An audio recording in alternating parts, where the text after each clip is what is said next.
Olá e bem-vindos a mais uma análise.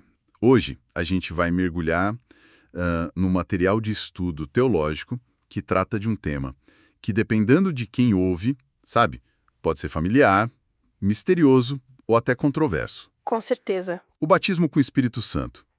Se essa experiência é, como o texto diz, tão central para a fé cristã, por que ela parece gerar tantas dúvidas? Pois é. Nosso objetivo aqui é usar esse material para tentar desvendar esse mistério. Entender o que essa experiência significa, por que ela é considerada essencial e como, segundo a fonte, ela capacita uma pessoa para a vida e para a missão. Certo. Ok? Vamos desvendar isso? Olha, para a gente começar a entender o raciocínio aqui, a primeira coisa que o material coloca na mesa é que a gente vive numa realidade profundamente espiritual. Ponto. E isso já é um ponto de partida forte. Muito. A fonte usa uma passagem de Efésios para falar de uma espécie de guerra cósmica, sabe? Acontecendo ao nosso redor. Uma batalha entre o que chama de reino da luz e o reino das trevas. Uhum. E nesse cenário, o Espírito Santo não é apresentado como um extra, tipo um item de luxo na vida espiritual. Não é um opcional do carro. Exato. Pelo contrário, ele é descrito como uma necessidade absoluta. O texto é muito direto nisso. Ele diz que sem a ação do Espírito, a pessoa estaria, e eu cito, desarmada, cega e impotente. Nossa, é um ponto de partida bem impactante, né? Totalmente. E é a partir daí que a coisa começa a ficar realmente interessante. Sabe, uma coisa que me chamou muito a atenção nesse material e que eu acho que muda tudo é a diferença que ele faz entre ser selado pelo Espírito e ser cheio do Espírito. Ah, sim. Isso é crucial. Eu, sinceramente, acho que por muito tempo pensei nisso como uma coisa só. Mas a analogia que eles usam, nossa, isso clareia tudo de uma forma impressionante. Qual seria? Eles dizem que o selo é como a assinatura num contrato de compra de um imóvel. Acontece uma vez só, na conversão, e garante que você é propriedade de Deus. É a garantia da salvação. Exato. É a segurança da posse, mas o enchimento, ao ser cheio, é outra coisa. Certo. A analogia continua. Ser cheio é como abastecer o tanque de um carro. Você não faz isso uma vez e dura para sempre, né? Não mesmo. Você precisa abastecer continuamente para continuar a viagem. Teologicamente, o selo, baseado em Efésios, é esse ato único, permanente, que acontece quando alguém se converte. É a marca de propriedade de Deus. Garante a herança eterna, ninguém pode tirar isso. Ok, isso é sobre a salvação, a segurança e o enchimento. O enchimento, baseado em outro texto de Efésios, é um comando no presente contínuo na língua original.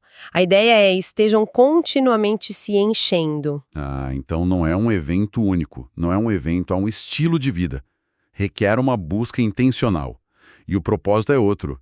Não é garantir a salvação, mas dar poder para o serviço, para a missão. Entendi. O material lembra que no livro de Atos a gente vê os mesmos discípulos sendo cheios do Espírito em diferentes ocasiões para diferentes desafios. Eles precisavam, reabastecer constantemente. Faz todo sentido. Uma coisa é a garantia da sua cidadania no céu. A outra é o poder para viver a vida do céu aqui na terra. Perfeito, você resumiu bem. Isso clareia muita coisa. Com essa base, então, a gente chega na pergunta de $1 milhão. O que é, afinal, o batismo com o Espírito Santo? Uhum. O texto nos leva para a promessa de João Batista que dizia: Ele vos batizará com o Espírito Santo e com fogo. A definição que o material oferece é que essa é uma experiência de revestimento de poder do alto. Uhum. Revestimento de poder, gosto dessa expressão. É ótima, né? Algo consciente, marcante, que capacita a pessoa de forma sobrenatural para a obra de Deus. Não é só um sentimento bom, é uma capacitação real. E essa palavra fogo, ela é fascinante? A fonte argumenta que não é só uma figura de linguagem. Não. Não, ela explora o fogo em 3 dimensões. A primeira, e talvez a mais óbvia, é poder. O texto usa a palavra grega dynamis. Dynamis, só como dinamite. É de onde vem a nossa palavra dinamite. Exato. A gente não tá falando de uma forcinha extra para encarar a segunda-feira, sabe? Certo. Mas de um poder explosivo que transforma a realidade de alguém. Pense na diferença entre empurrar um carro e a explosão que move um pistão. É essa a escala da mudança que o texto descreve. Entendi. O dunamis é o que a gente vê em Pedro, por exemplo. O homem que negou Jesus por medo, de repente, se levanta e prega para milhares de pessoas sem hesitar. Isso é dinamite pura. Exatamente essa é a ideia. Mas e as outras duas dimensões do fogo? A segunda, a de purificação, para ser honesto, soa um pouco assustadora. Como o material aborda isso para não parecer algo punitivo? Ótima pergunta, porque esse é um ponto que pode ser mal interpretado facilmente. A analogia usada é a do fogo do ourives. Certo. O ourives não joga o ouro no fogo para destruí-lo. Ele faz isso para queimar as impurezas, a escória, e deixar o metal puro e brilhante. Faz sentido. A obra do Espírito, nesse sentido, seria queimar em nós o pecado, o egoísmo, o orgulho, tudo aquilo que nos impede de refletir o caráter de Cristo. Tem uma frase no material que eu achei muito forte. Qual? Deus nunca queima aquilo que somos. Ele queima aquilo que nos impede de ser quem Ele criou que fôssemos. Uau, isso muda a perspectiva completamente. Muda, né? Não é sobre punição. É sobre libertação e refinamento. Não é um fogo que destrói, mas que refina. Entendi. E a terceira dimensão? A terceira é a iluminação, onde há fogo, há luz. Essa luz, segundo o texto, se traduz em revelação e discernimento. Como assim? É a capacidade de ler as escrituras e enxergar verdades que antes, passavam batidas. É ter um discernimento espiritual para entender as situações da vida, não apenas com a lógica humana, mas com a perspectiva de Deus. Então, o fogo representa esse pacote completo: poder para agir, purificação para ser, iluminação para ver. Exatamente. Certo. Então, o que tudo isso significa na prática? Se essa experiência é tão fundamental e não é algo que se merece, como alguém se posiciona para recebê-la? Qual é a parte da pessoa nessa história? O material é muito cuidadoso aqui e enfatiza que não são condições, sabe? No sentido de uma troca comercial com Deus. Não é um checklist a ser cumprido. Isso, não é um checklist. São posturas de coração que abrem espaço para a ação do Espírito. São 5 principais. Ok. Primeira é crer que se é uma nova criatura em Cristo.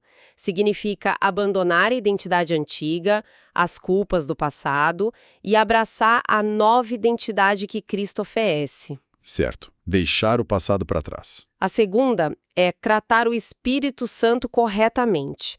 O texto lembra que o Espírito é uma pessoa divina, não uma força impessoal. Ele pode ser entristecido, pode ser resistido. Essa postura é de honra e sensibilidade à sua voz. E é interessante notar que essas duas primeiras já mostram que a base de tudo é relacionamento. Não um conjunto de regras, né? Exatamente, não é sobre o que se faz, mas quem se é em Cristo e como a pessoa se relaciona com Deus. Exatamente, você pegou o ponto central. A terceira postura se conecta a isso. Viver em obediência à palavra. Não se trata de perfeição sem falhas. Ninguém consegue isso. Mas é ter um coração ensinável, que quando é confrontado pela Bíblia, responde com arrependimento e mudança de rota, em vez de se justificar. Entendi. E a quarta? A quarta é romper com os padrões do mundo. Essa é uma que soa bem radical. O que isso significa no dia a dia de alguém com emprego, família, contas para pagar? O material dá exemplos concretos? Sim, a ideia não é se isolar numa montanha, mas rejeitar as prioridades e os valores do sistema do mundo que são hostis ao Espírito de Deus. Por exemplo? Por exemplo, a ganância, a busca incessante por status, a imoralidade, a fofoca. É uma decisão consciente de alinhar os próprios valores com os valores do reino de Deus. Certo. E a quinta postura, que a fonte destaca como talvez a mais desafiadora, é a entrega e rendição total. É o ato de sair do trono da própria vida e entregar o controle a Deus. Ah, essa é a parte difícil. O texto diz que muitos querem o poder do Espírito, mas não o seu governo. Querem os dons, mas não a sua direção. A verdadeira rendição é dizer de coração, não a minha vontade, mas a tua seja feita. Essa é a parte que para mim é o verdadeiro desafio. É fácil falar em rendição, mas viver isso no dia a dia é outra história. Pois é. E tudo isso que a gente descreveu sobre entrega e rendição me faz pensar imediatamente naquela ordem que Jesus deu aos discípulos, sabe? Qual? Ficar em Jerusalém até que do alto sejais revestidos de poder. Ah, sim. Essa espera não foi passiva, não foi tipo esperar o ônibus chegar.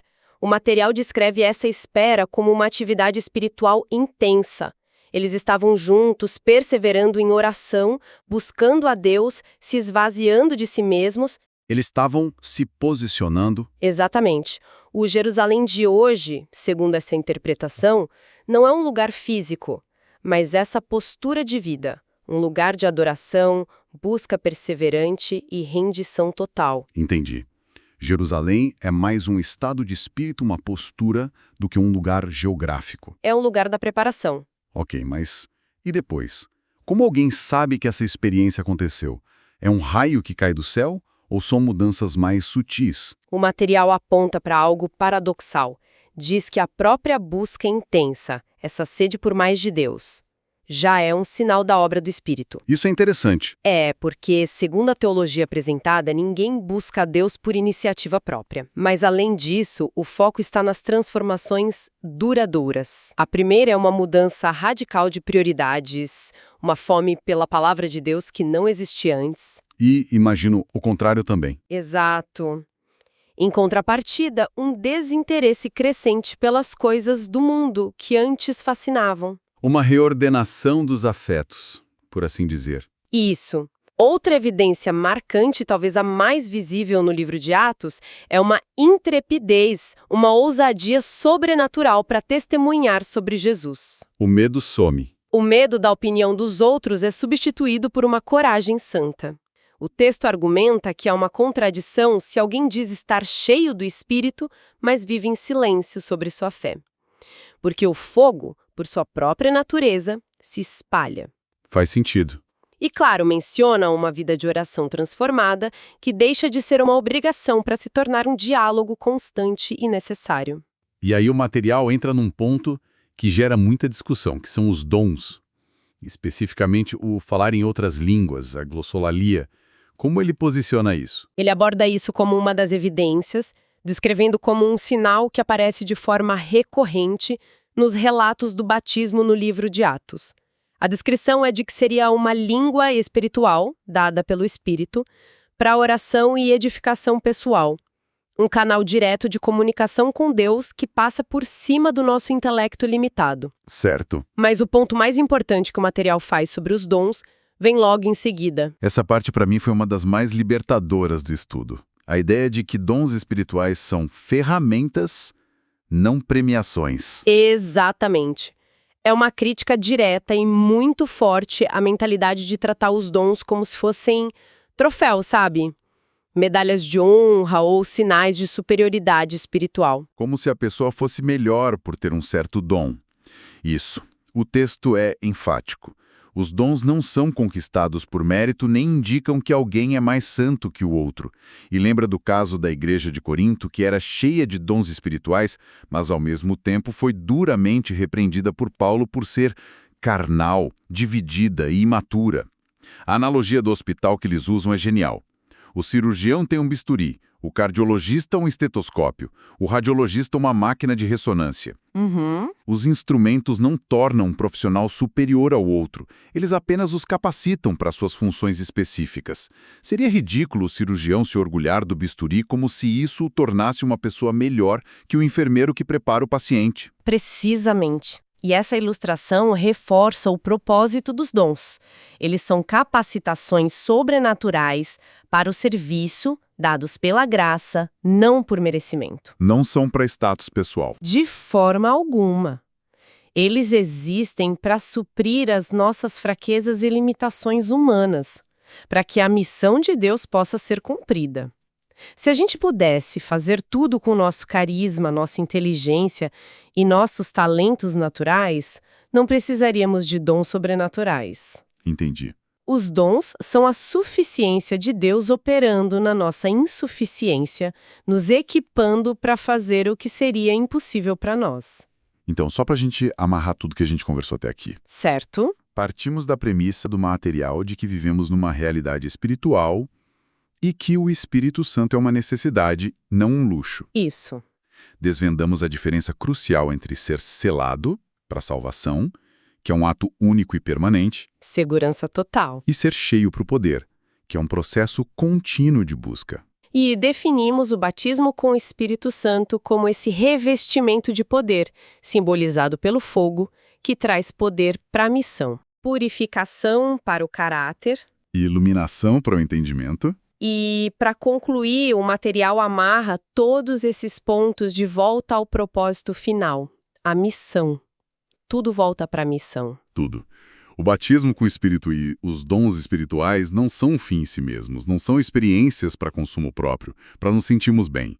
Eles são equipamento estratégico de Deus para a tarefa que Ele nos deu, a grande comissão. Certo. A fonte termina com um chamado quase urgente para que os cristãos busquem essa plenitude, não para benefício próprio, mas para impactar uma geração que, segundo o texto, se afasta cada vez mais de Deus. A ideia é que o desafio é grande demais para ser enfrentado com programas humanos ou estratégias de marketing. Requer poder sobrenatural. O material termina afirmando que Deus já fez a sua parte ao enviar o Espírito. A escolha de buscar essa plenitude, de permanecer em Jerusalém, digamos assim, é individual. É uma decisão. É uma decisão. E isso nos deixa com uma reflexão final, sabe? A fonte apresenta essa experiência não como um ponto de chegada, mas como um portal, um começo. Interessante. Então, se os dons são ferramentas e o poder é para uma missão, como seria avaliar a vida espiritual não pelo que foi recebido, mas pelo que está sendo construído ou realizado com essas ferramentas?